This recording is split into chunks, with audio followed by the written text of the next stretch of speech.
सभी व्यूअर्स को जय श्री कृष्णा। आज के वीडियो का टॉपिक है कि पितृ दोष हमारे घर में लगा हुआ है या नहीं, इसे किस तरीके से पता करें। दूसरी बात है, अगर पितृ दोष है तो उसे किस तरीके से दूर किया जा सकता है, उसके निवारण के लिए क्या उपाय आपने करने हैं, वो भी इस वीडियो में मैं आपके साथ शेयर करूंगी। अगर आप इस चैनल पे नए हैं तो जल्दी से आप इस चैनल को सब्सक्राइब कर लीजिए और इस वीडियो को लाइक कर दीजिए अगर आपको वीडियो अच्छा लगता है तो। चलिए शुरू करते हैं। सबसे पहले मैं आपको कुछ निशानियां यहाँ पे बताऊंगी जिन्हें देख के आप समझ सकते हैं, अगर उसमें से एक दो लक्षण या सारे लक्षण भी आपको लगता है कि अपने परिवारों में आपको देखने को मिल रहे हैं, तो इसका बहुत क्लियर साइन है कि पितृ दोष आपके परिवार में लगा हुआ है। तो इसका जो है एक कारण ये होगा कि परिवार में मंगल कार्य, शादी विवाह बहुत मुश्किल से होंगे। विवाह योग्य जो बच्चे हैं उनकी शादियों में अड़चनें आएंगी, सही समय पे शादियां नहीं होंगी, या फिर अगर होंगी तो उनमें मनमुटाव बना रहेगा या फिर संबंध जो हैं अच्छे नहीं होंगे।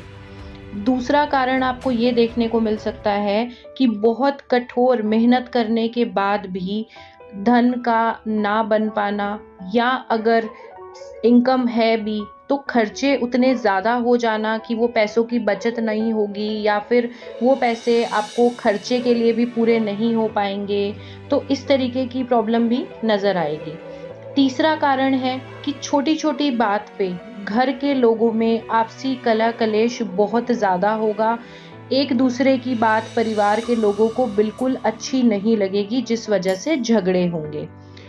उसके बाद इसका एक कारण है कि बार बार परिवार के किसी इंसान के सपने में पूर्वजों का दिखना, आपके किसी बड़े बुजुर्ग का जो अब यहाँ से चले गए हैं, इस लोक को छोड़कर चले गए हैं, उनका बार बार स्वप्न में नजर आना भी ये इंडिकेट करता है कि पितृ दोष है, या किसी वजह से आपके पितृ जो हैं उनकी आत्मा शांत नहीं है। ऐसा भी हो सकता है कि खाना खाते समय अक्सर खाने में बाल निकल जाना, ये आपके घर में भी हो सकता है। आप किसी के घर जाएं, वहाँ पे भी इस तरीके की चीज़ हो सकती है कि खाना खाते हुए खाने में बाल आ जाना। एक और इसका खास इंडिकेशन है कि रात को या तो आपको नींद सही नहीं आएगी। अगर नींद आई और अचानक आप कुछ देर सो के, जैसे 1-2 घंटे सो के आपकी नींद खुलेगी और अचानक आपको बहुत प्यास लगना, या आप खाना खा के सोए हैं उसके बाद भी आपको अचानक से महसूस होगा कि मुझे भूख लग रही है या मैं जल्दी से कुछ खा लूं, तो ये भी एक सिम्टम इस तरीके का है जो बताता है कि पितृ दोष आपके घर में है। तो अब जो भी मैंने आपको ये सिम्टम्स बताए हैं, आप इनसे रिलेट करके देख सकते हैं कि क्या ऐसा कोई भी निशानी आपको अपने फैमिली में महसूस हो रही है। अब बात करूंगी पितृ दोष में क्या उपाय आप कर सकते हैं। पहली चीज है, पितृपक्ष में लगातार 15 दिनों तक आपने कच्चे दूध में पानी और चीनी मिला के पीपल की जड़ में अर्पित करनी है, और ऐसा आपको करीबन 12 बजे तक, 10 से 12 बजे के बीच में आपको ये रोज़ करना है। उसके बाद आपने नियम बना के हर अमावस पे ऐसा ज़रूर करना है। फिर आपने क्या करना है, श्राद्ध पक्ष में ही रोज आटे का दीपक बनाना है, और इस आटे के दीपक को अगर आपके घर के आसपास कोई प्राचीन शिव मंदिर है तो वहां पे आप जला के आएं और शिव जी से प्रार्थना करें अपने पितरों की शांति के लिए, और जो भी भूल चूक हो गई है उसकी माफी के लिए।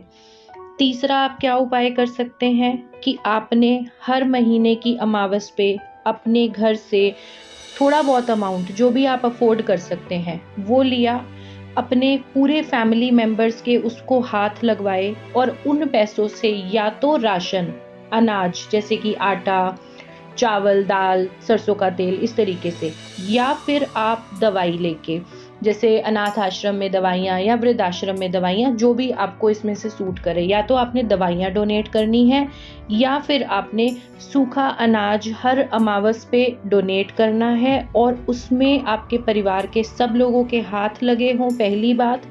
दूसरा, जब आप वो डोनेट करें तो आपके मन में ऐसा भाव होना चाहिए कि ये मैं अपने पितरों के निमित्त दान कर रहा हूँ, इससे उनकी आत्मा को शांति मिले। एक और जो ज़रूरी चीज़ है, आपके पितरों ने जो भी कुल देवता या कुल देवी बनाई होंगी, तो ऐसा है कि डे बाय डे हम मॉडर्न होते जा रहे हैं और अपनी पुरानी चीज़ों से दूर होते जा रहे हैं।